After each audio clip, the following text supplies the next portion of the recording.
Се срамам и од вашата држава поради недостигот на реакција за дневните криминали што се вршат врз повеќе од 150 луѓе дневно, секој ден, секоја ноќ, и не може да најдат, например, конци за да им помогнат на оние жртви кои што крвареа и кои што се жртви на мафијата и на полицијата. Сакам само да ви кажам како ние се чувствуваме и што, бидејќи ние никогаш не сме се соочиле со на нашите граници и со другите земји, тие се соочуваат со различни проблеми. Јас кога имав 10 години, ја минува вашата граница во периодот на поранешна Југославија со моите пријатели од моето село, со нашите велосипеди. И во тој период, значи, југословенските војници беа навистина пријателски, ни даваа банани, и јас повторно сонувам за таков вид на пријателски односи помеѓу соседните земји. Меѓутоа, сега сведочиме за агресивност и бруталност на сите врз овие незаштитени души на самите граници. Цело време имаше бегалци. Во септември 2014 се сретнав со повеќе од 1000 луѓе кои што чекаа во шумата и чекаа перфектен ден кога шверцерите ќе соработуваа со некои полицајци и за профит од 1500 евра и од 7 до 8000 евра за 700 до 800 евра за бебиње да пренесуваат и така за деца. Меѓутоа, бегалците не можеа да ги пријават овие случаи, не можеа да сведочат против никого во ваквите случаи. И исто така имаше борби помеѓу мафијата, па поради тоа овие области беа прилично опасни, бидејќи не функционира таму една мафија, туку две мафијашки групи. Една мафија од северниот дел на вашата земја и другата од јужниот дел на вашата земја. И тие никогаш не беа заедно. И од она што јас сега ќе ви го кажам, беше официјално пријавено пред вашиот парламент и во Вашингтон Пост, Ал Джазира, BBC, Канал 4, државната германска телевизија и другите јавни телевизии ширум Европа. Возовите на секој почнуваа со патување од Гевгелија и во последните месеци со 800 луѓе како бегалци качени на нив и сите треба да плаќат околу 300 евра за да можат да бидат 3000 евра за да можат да бидат натоварени на комерцијалните вагони. И како тоа имаше огромно истражување околу ова прашање, бидејќи имаше во еден вагон имаше околу 94 луѓе. И потоа децата без воздух можеа да умрат во овие, па затоа полицијата во главниот град Скопје им кажаа дека биле заглавени во возот и дека не може, потоа се јавиле во полицијата во Гевгелија и повторно им кажале дека се заглавени во возот и тие повторно им го спуштиле телефонот и потоа бегалците побарале, се јавиле на 911 да побараат помош, бидејќи шверцерите ги напуштиле и потоа тие се јавиле на линијата 911 и тие повторно им испратија преку GPS местото каде што се наоѓаат на грчката полицијата. И потоа возачот ги однел до таму и ги оставил. Тоа ме подсетува на Аушвиц, како луѓето беа донесени до таму, меѓутоа овој пат луѓето плаќа 3000 евра за превозот. Каде се оние други 700 луѓе? Нема никакво внимание, никаква грижа за нив, никаква помош за нив. Ке ви кажам уште една приказна од каде што имавме во некој случај треба да видиме што се случува на границите и зошто јас всушност ги објавувам овие факти бидејќи се официјални, да и никој не може да ме обвини дека кажувам само пусти приказни, бидејќи еден бегалец од Сирија не можеше да оди бидејќи беше погоден со снајпер Пепер. Тоа се случило во мај и тој побара од нас помош да го донесеме до границата, бидејќи тој не можеше да се движи, неговите пријатели не можеа веќе да го носат на раце. И кога стигнавме на границата во 3:30 ми се јави и викаше, бараше помош за да се донесат доктори или лекари на границата.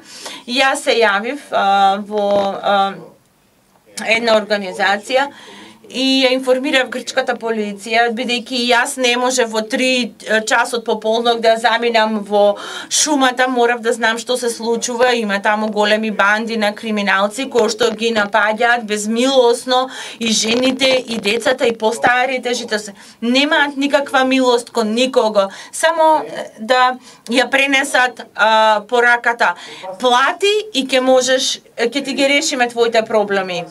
Плати и оваа граница ќе ја поменеш без проблеми. Која е приказната на овие 35 луѓе што ја мина границата? Полицијата ги запрале и им рекле да седнат на земја. Потоа зад нив дошнале 150 криминалци кои што ги претепале и ги ограбиле пред самите полицајци. И ова беше аларм за сите наши болници да се грижат за овие луѓе во нивната најлоша ситуација. Сите тие крварија. Еден беше готов да изгуби бубрегот, кој што е виден орган за прочистување на организмот и всушност недостига реакција на европските земји исто така, не само од вашата земја, и ги оставија овие луѓе толку месеци да пешачат без било каква заштита и да бидат мета на најголемата мафија од Турција до Унгарија, не само на преминот во Гевгелите. Дневниот промет за поминување од половина милион евра и затоа тие се корумпирани.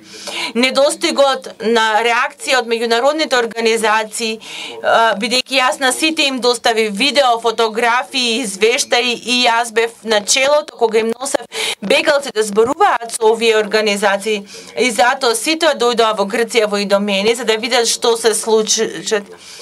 Тие ги дојдоа во организацијата бидејќи тие дојдоа дури од кога имаше експлозија на публицитет и вие ја изгубија битката, ја промашија битката бидејќи беа далеку од овој проблем и ги оставија луѓето да страдаат и знаеа дека јас им носам големи групи на бегалци за да зборуваат за она што им се случува токму на оваа граница, но не реагираа и видов извештаи во сите извештаи на меѓународните организации дека тие им дале сведоштва за тоа што се случува, но тие не најдоа храброст да напишат нешто во нивните извештаи.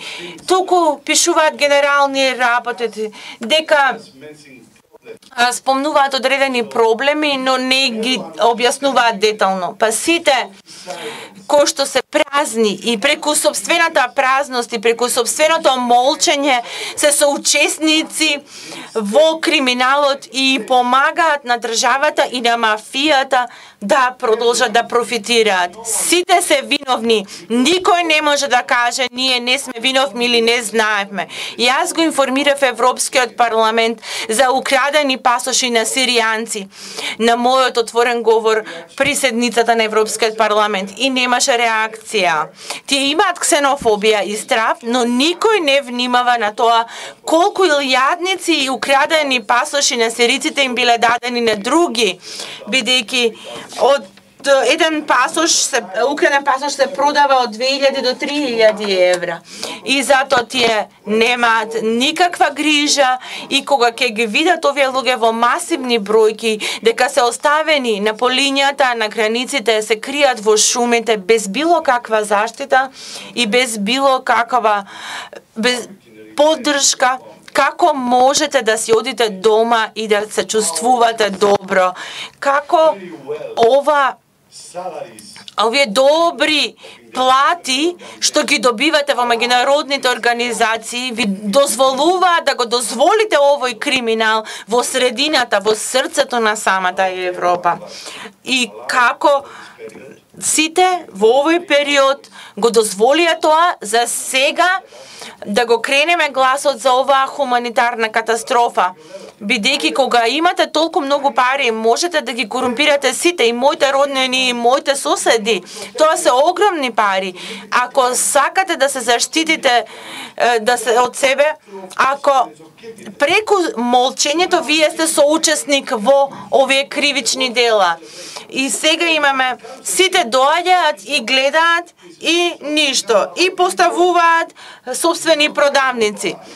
И знаете ли нешто? Не благодарам за бегалците. Сите си направија собствена продавница, но никој не дава без пари за бегалците. Сите сакаат да се работат. Никој нема план Б. Никој не нуди заштита. А ние ги знаеме сите тие што го направија ова. Исто така јас бев гостин на бев домаќин на подпредседателот на Европскиот парламент, на германскиот канцелар и на членови на Безбедносниот совет на Германија. И им кажав дека сите ќе си направат собствена работилница, односно продавница, ама не за заштита. И сега е можност за сите невладини организации да си најдат спонзори и да ги потрошат парите. Но која е вашата цел во Индомени? Што создавате? Времен камп или бесплатен хостел за мафијата да доаѓа и да си ги бира своите клиенти тука? Зашто? Се уште се прашувам, што прават тие во Индомени ако никој не помага? Ако утре почне да врне 4000 луѓе или 10.000 луѓе, немаат шатори, немаат каде да се скријат.